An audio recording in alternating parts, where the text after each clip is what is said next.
Episode 3. For a long moment, none of us spoke. The rain fell steadily, tapping against the porch roof as my parents stood in the driveway, looking older than I remembered. My father, once broad-shouldered and confident, now leaned slightly on a cane.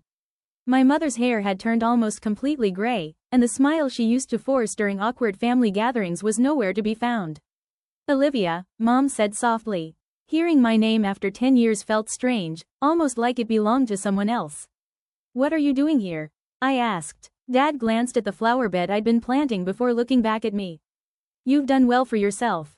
I folded my arms. "I didn't ask why you came."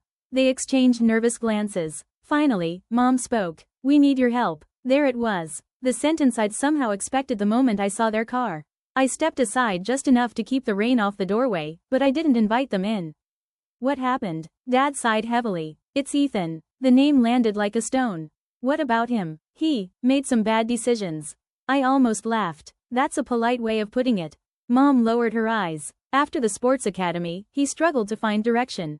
He borrowed money, more than once. At first, we thought we were helping him get back on his feet." Dad continued. "We refinanced the house." Then Mom added quietly, "Twice." I stared at them in disbelief.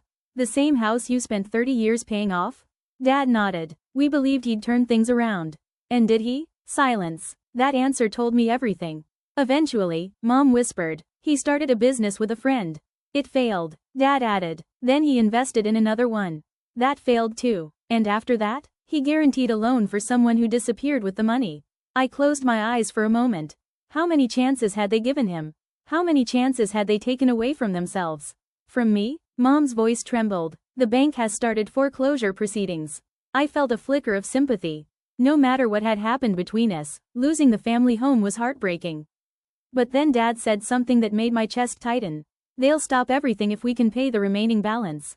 I already knew where this was going. "How much?" He hesitated. $320,000.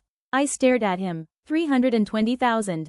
That wasn't a favor. That was a rescue mission.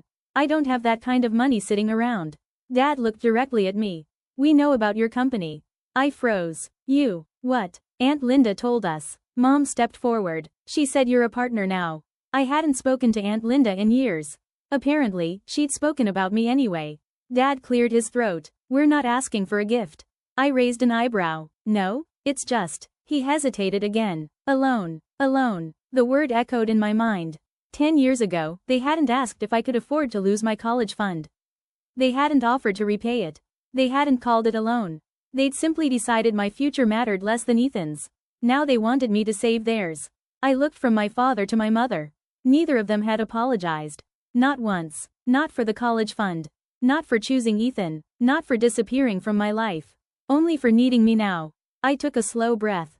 "Tell me something." They both looked hopeful. "When was the last time you came to see me, just because you missed me?" Neither answered. "When was the last birthday you remembered?"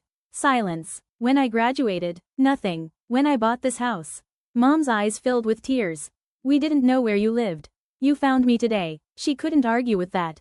I looked at the two people who had once been my entire world. For years, I'd imagined this moment.